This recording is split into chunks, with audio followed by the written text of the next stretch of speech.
Universitas Eropa yang pertama itu dibangun oleh orang Islam. Tuh. Tahun 841 di kota Salerno, Italia. Kemudian di beberapa negeri yang lain, Toledo, Sevilla, Granada dan seterusnya. Nah, di universitas ini banyak mahasiswa-mahasiswa non-muslim yang belajar di perguruan tinggi Islam. Kebalikan sekarang, kita belajar ke negeri non-muslim. Dulu di masa kebudayaan peradaban maju, mereka belajar ke universitas Islam. Nah, setelah mereka pulang, mereka akan memakai pakaian seperti ini. Nah, jadi pakaian ini biasa toga, disebut kita toga. Itu budaya Muslim, bukan budaya Barat, bukan. Jangan ada kemana Mam, nanti kalau wisuda pakai gamis saja. Iya, nggak ada bedanya. Jadi kalau orang Eropa pulang dari sekolah di sekolah-sekolah di Universitas Muslim, yang dipakai ini bukti kalau saya alumni sana. Bangga mereka. Lah, dianggapnya ini bukan punya orang Islam. Inilah kebolak-baliknya peradaban sekarang ini. Begitu para hewan semuanya. Jadi mereka bangga dengan menggunakan peradaban Muslim. Seperti mungkin bangganya orang Islam sekarang kalau memakai dasi. Loh, rasanya bangga ya itu. Nah, orang Eropa dulu enggak, justru pakai gamis, bangga. Seperti saya ini pakai gamis, bangga saya. Loh, gitu. Bukan berarti melarang dasi, bukan ya. Itu. Dah. Selanjutnya, jadi itu kurang lebih intinya semacam itu. Sejarah mencatat, universitas pertama lahir dari rahim peradaban Islam. Para ilmuwan dan penguasa Muslim di era keemasan Islam berhasil menciptakan sebuah terobosan penting dalam sejarah manusia dengan mendirikan universitas, dari kata univer yang artinya apa? Al-Jami'ah, mengumpulkan beberapa ilmu pengetahuan. Pada masa itu tidak ada satupun peradaban di muka bumi ini yang mengenal sistem pendidikan tinggi. Saya itu belum ada. Yang mengenal siapa? Umat Islam. Universitas atau Al-Jami'ah pertama lahir dari rahim peradaban Islam adalah Universitas Qarawin. Sampai sekarang masih ada. Dan saya sudah ditawari berkali-kali untuk bisa berkunjung ke sana. Saya masih belum mau. Mungkin nanti dengan para ikhwan ya ke sana ya. Itu. Nah, Al-Jami'ah Qarawin ini ada di Maroko, tempatnya Mr. Mustafa.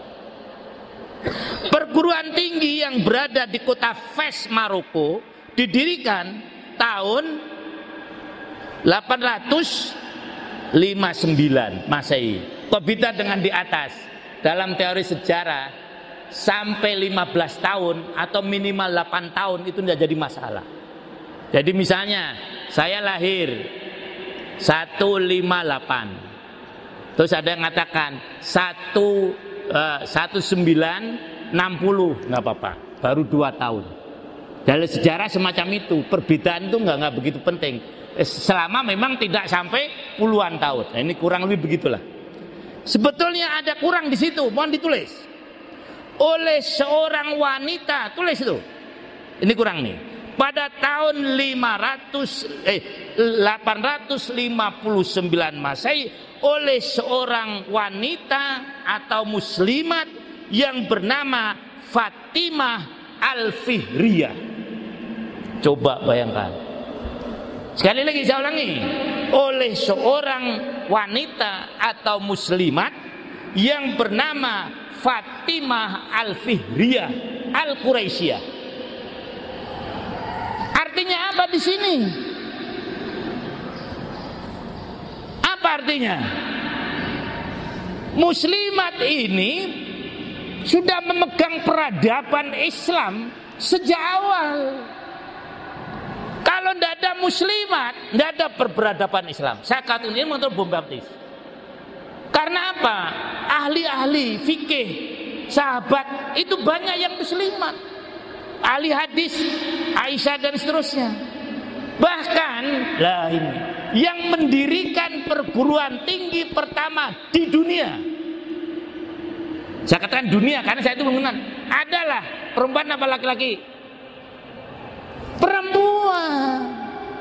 Wah, kalau menyingkirkan perempuan berarti menyingkirkan peradaban.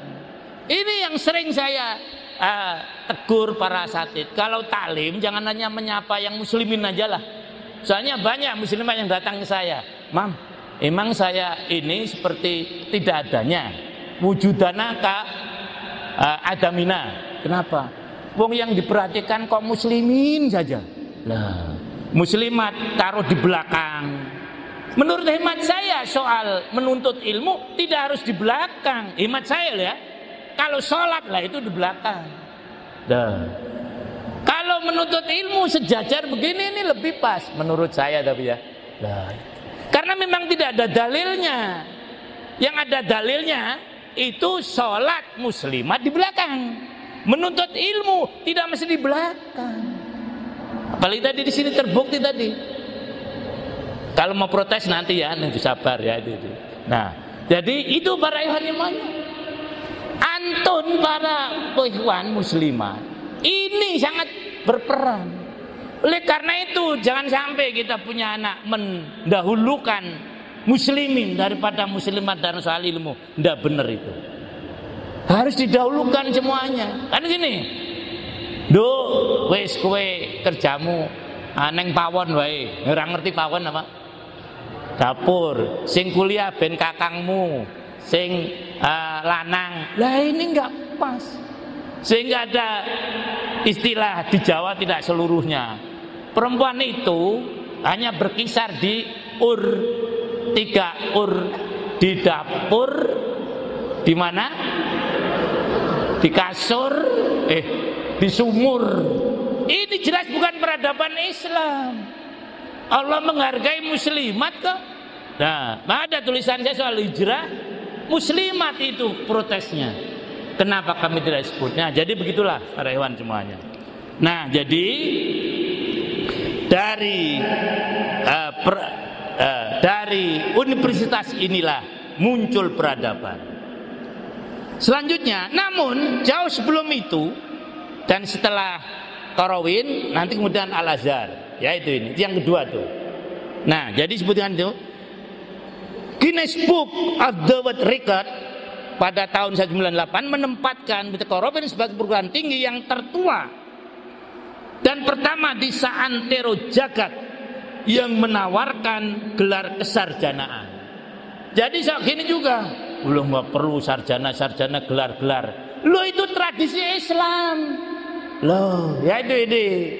Jadi misalnya menerangkan doktor, master, LC, itu nggak apa-apa. Kalau memang untuk ilmiah, tapi kalau untuk nikah nggak perlu. Yang akan menikah, dokter ini mendapat nggak perlu kan untuk pernikahan kan? Tapi untuk ilmiah perlu. Itu kurang lebihnya. Ini tradisi Islam. Dulu orang Barat nggak ngerti gelar-gelar itu nggak ngerti. Nah, ya selanjutnya Maroko. Namun jauh sebelum itu, ini kata saya, ya ini. Apabila kita ngikuti pandangan Each Pilgrami dan Esa Ashraf dalam bukunya The Concept of Islamic University, Islam telah memiliki pendidikan tinggi bernama As-Suffah yang didirikan oleh Rasulullah Sallallahu Alaihi Wasallam.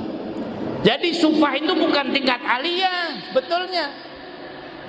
Kalau tingkat menengah dasar, kalau dalam dunia namanya maktab. Ya ini. Suffah itu perguruan tinggi.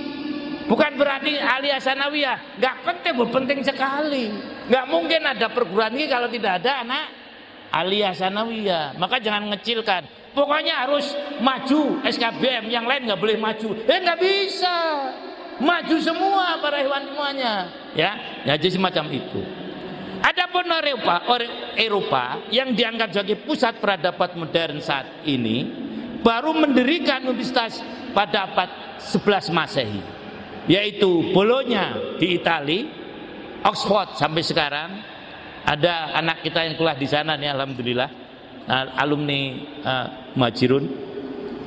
Universitas Salamanca yang dari Spanyol ya, Universitas Paris, Cambridge atau Cambridge, Padua, Napoli, Italia, Amerika belum kenal. Nah, ini para ikhwan semua. Nah, perguruan tinggi mempunyai peran strategis dan menentukan dalam pembangunan bangsa dan peradaban tertentu tanpa mengecilkan pendidikan di bawahnya. Ya, sekali lagi, kamu tidak kecil ya, tanpa mengecilkan pendidikan di bawahnya. Namun kejayaan pendidikan di level bawah tergantung pada keberhasilan di perguruan tinggi. Inilah gagasan utama yang tidak disampaikan dalam buku Islamisasi Ilmu Kontemporer. Ini kenalannya ketua kita itu insya Allah ya, itu Profesor Dr. Wan Muhammad Nur Wan Dawud dan seterusnya. Jadi para ikhwan semuanya, mayoritas tenaga akademik, pengurus, penulis buku teks, pembuat kurikulum, bahan-bahan pelajaran formal dan non formal bagi semua pendidikan di level bawah adalah produk perguruan tinggi. Begitu juga mayoritas pimpinan, karyawan, serta para profesionalis di daerah dan di pusat, mereka adalah hasil dari perguruan tinggi. Mulai perguruan tinggi yang ada pada fase kemajuan Islam mengalami internasionalisasi dan seterusnya.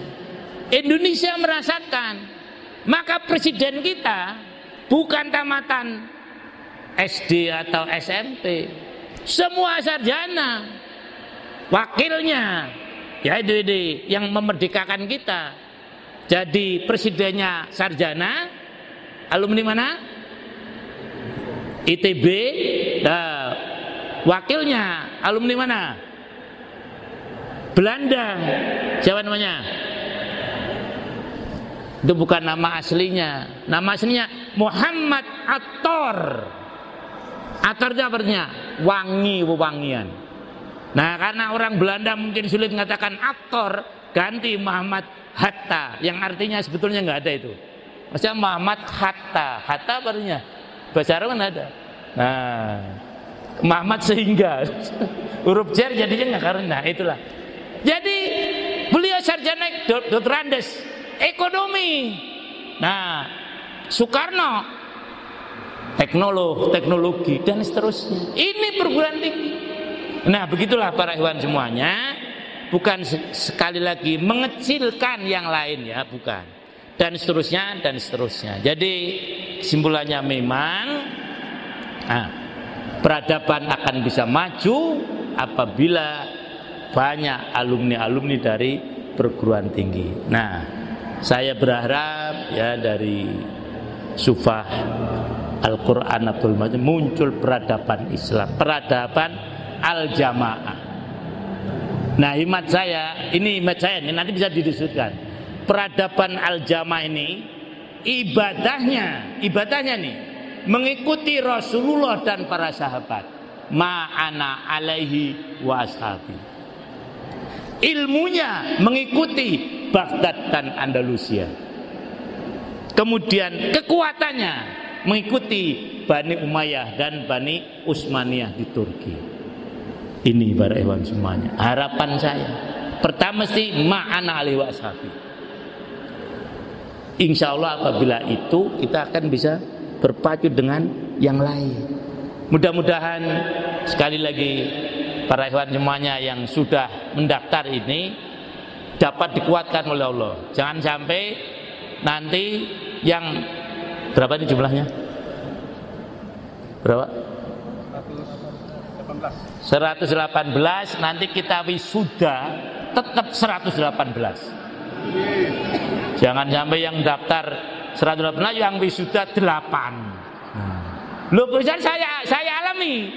Saya kan dulu UNU, Pak. UNU itu misalnya Nahdlatul Ulama. Teman saya seangkatan 79 yang wisuda 2 orang. Nah, kan disayangkan kan? Tapi alhamdulillah dua-duanya ya kalau orang katakan jadi manusia lah gitu ya. Nah, tapi ini saya harap ya.